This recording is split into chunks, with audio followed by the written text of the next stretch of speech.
bye week. It was great to be back on the grass with the guys yesterday.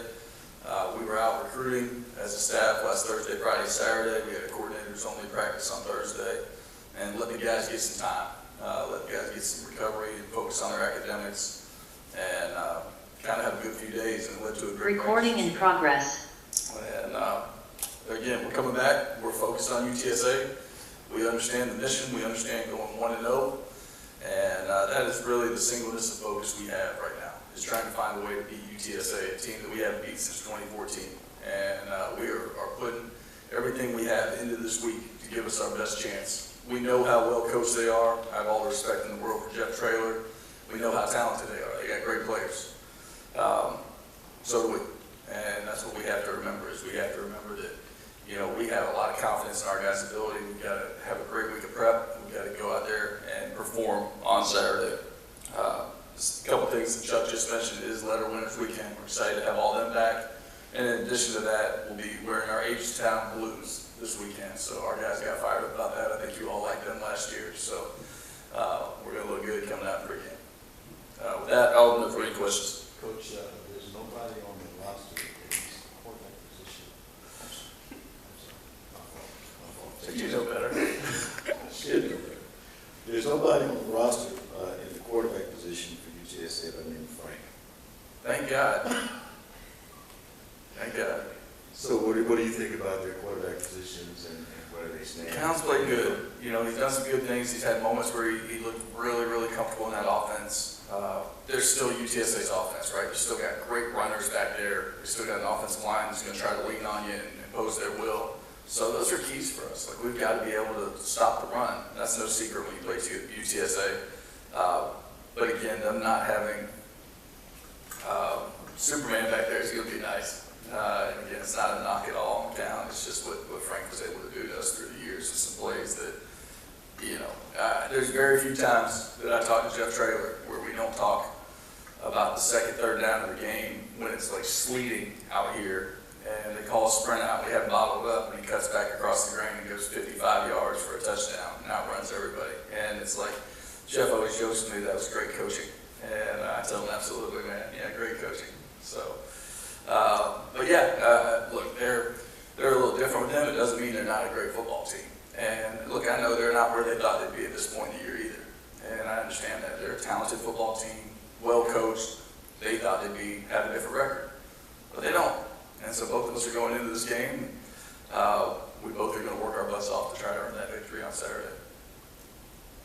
And I know probably no wholesale changes at any time at the bye week, but anything after watching some film, getting a chance to step back, tweaks you made here and there that you think will set your team up for success? Well, I don't know about tweaks. I mean, it's always a good chance to do a deeper dive than you do every week into the self-scout and see, like, hey, what's working, what's not.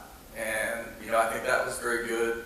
We also had a chance to have some developmental work and play some tackle football last week. And so between the 3 days of practice, basically those guys got to play a full game. And we got a lot of evaluation on them.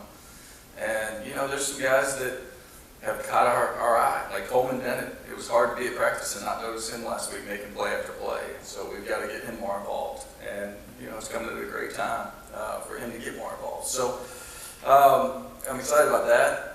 The thing that I had to make sure we do is, like, we spent so much time telling these young men and telling the coaching staff what we're not doing well. I wanted to remind them what the heck we are doing well. Because there are things, you know, that we think about the result, and it's a result-driven business, so I understand why we talk about that so often.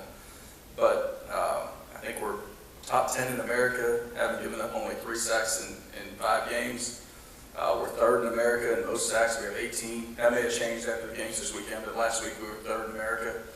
And those are good places to be. So when you can protect the quarterback and get after the quarterback, you feel good about things. Other things we're doing well is we're stopping the run. Not as well as I think we're capable of. I think we're giving up 3.9 yards per carry. And I think our defense is capable of more. Offensively, we're averaging 5.9 yards a carry, which is a really good number. But there's things within that are really interesting.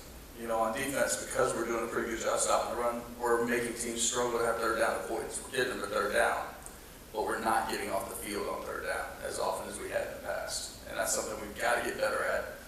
With our offensive number, you're like 5.9 yards a carry is pretty dang good. You know, it's a good place to be. We got several backs averaging over 6 yards a carry. And you're like, huh, we're doing some good things. But then you look at our inefficiencies on third down, and we're not getting enough at bats. We're not getting enough carries.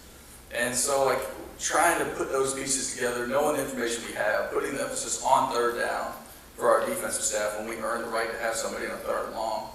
And then for offensive, you know, we've got to get more third and shorts. We've got to, again, have more first down to first down, second down to first downs, and have the third down avoidance that we want to have.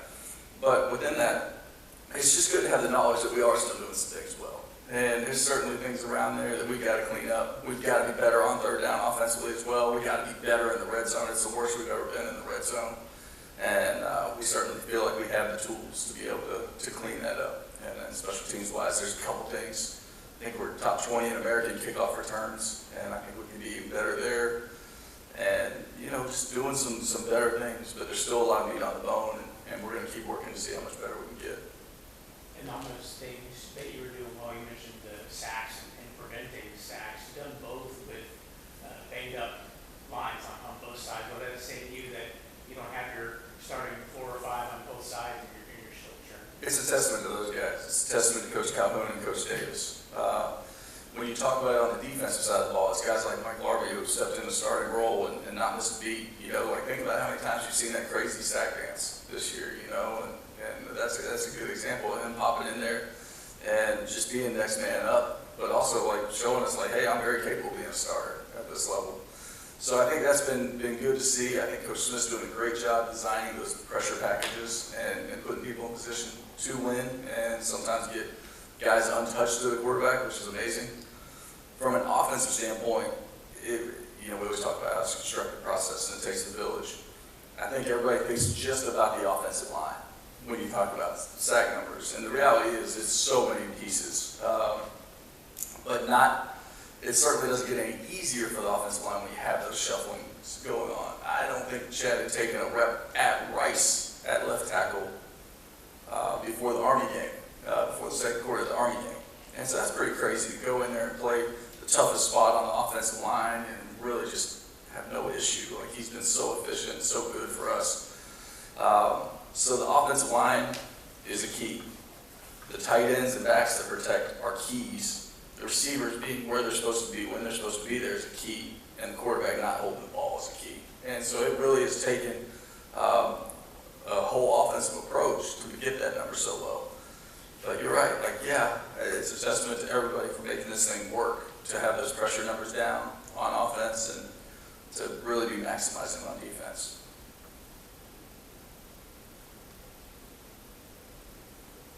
What's their defense look like for UTSA? Big, physical, long. You know, they look like UTSA defense right now, the way they've crafted that thing over there. I mean, up front, they got the 2-gap defensive linemen, who it's like, you know, they're going to line up head up on the offensive line most of the time, and they're like kind of a shade on both sides. They're so daggum big. I mean, the nose is 355 pounds, you know, and that's a large human. He looks like SpongeBob SquarePants, but he moves better. And, you know, I mean, there's just the length they have at corner. I mean, Denver Harris being 6'3", corners that can, you know, really press you well. Linebackers are run and hit guys. The thing that I'm so impressed with is how they line up so often, and they're just going to really dazzle you with dance. They're going to say, hey, we're going to be in our 3-4. We may stem the front. You know, we may bring a backer pressure, but we're going to run our cover 4 behind it. And, you know, we're going to be really good at it. We're going to be better at what we do than what you do. And I respect that because that's what we've often done around here. We say, hey, you may know what we're going to run, but if we can go line up and run it for 6 yards or 10 yards and then create an explosive, that's cool. You know, we're better at what we do than you are at stopping it. And it seems to be their mindset on defense is like they're going to line up and beat them, and they're going to let you try to earn it and earn every yard. You know, in their last ball game, obviously they lost it, but they held their opponent to, I think, 46 yards rushing on 35 carries. I mean, that's unbelievable. So they're a great run-stopping front, and then when they play that thing that quarter's top down, they're hard to beat. They play a few balls through communication or guys falling down or what have you over their head. But it's a very good physical defense. And in the series, you mentioned earlier, it's gone their way recently. How do you get to better starts? Because that seems to have been a theme in some of the recent games against them. Yeah, I think like we love what we do. the standpoint of preparing for the openers. We start showing them to the offensive guys on Thursday. They know what they are. They're going to practice. Then we do it Friday. Then we do a Saturday morning walkthrough. Then we do a Saturday afternoon walkthrough. It's all parts of their tips and reminders, and a lot of it's the same on defense in terms of these are the calls we're going to lean on early. Make sure you understand every if-then function within them. So we've done well at starting fast, not against this possible team or this team per se, but I don't think we're going to have big eyes. I don't think there's anything like that. Like, you know, transitive properties are tough, right? When you talk about like, hey, we played Charlotte the week before, and they played ECU the week before, and then you watch the game Saturday, and you're like, Charlotte did really well, man. Charlotte went out there and played great. And again, does that mean anything for the game that's going to happen between us and UTSA this weekend? Nah, it ain't going to give anybody a first down or any points or anything. But it's interesting, you know, that, hey, like, we just need to go play race football, and we're going to be just fine. Coach, you hit on this a little bit, but in terms of the offense, how much does it help? One, and the second part is it's good to have a team coming in there after playing at home, after having a special team like UTSA. Yeah, I think having a team at home, hold that mic for a second. I want to get back to your first part of your question, but having any time we can play at home, we want to play at home. Like that's a great value for us. Love some of the things we're doing with the Owl Walk. Love staying in our hotel that we're so comfortable at. And give me the first part of your question again. The first part was, it was, the off week. The off week. How much is the off week? You know, it's funny. I can't remember JP if it was you that asked me last night, but like, would you rather have a bye week after a tough loss?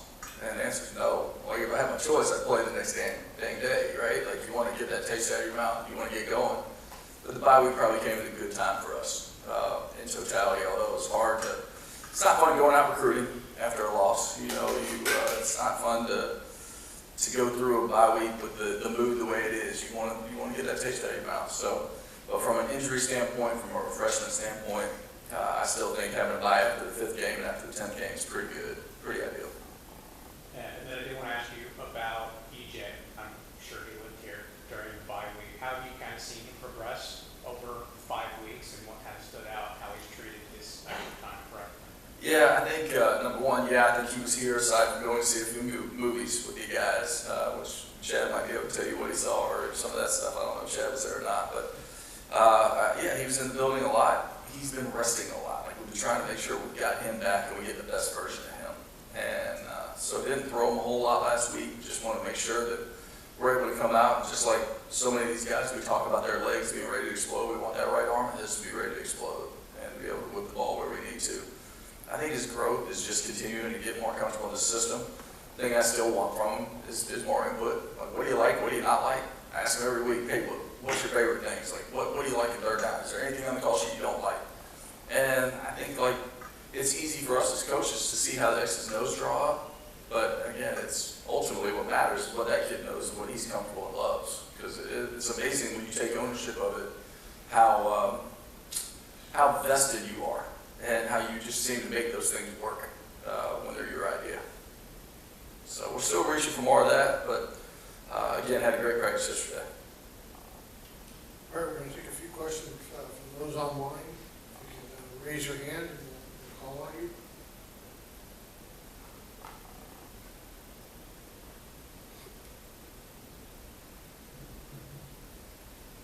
All right. Great. Everybody have a good day. Go Owls.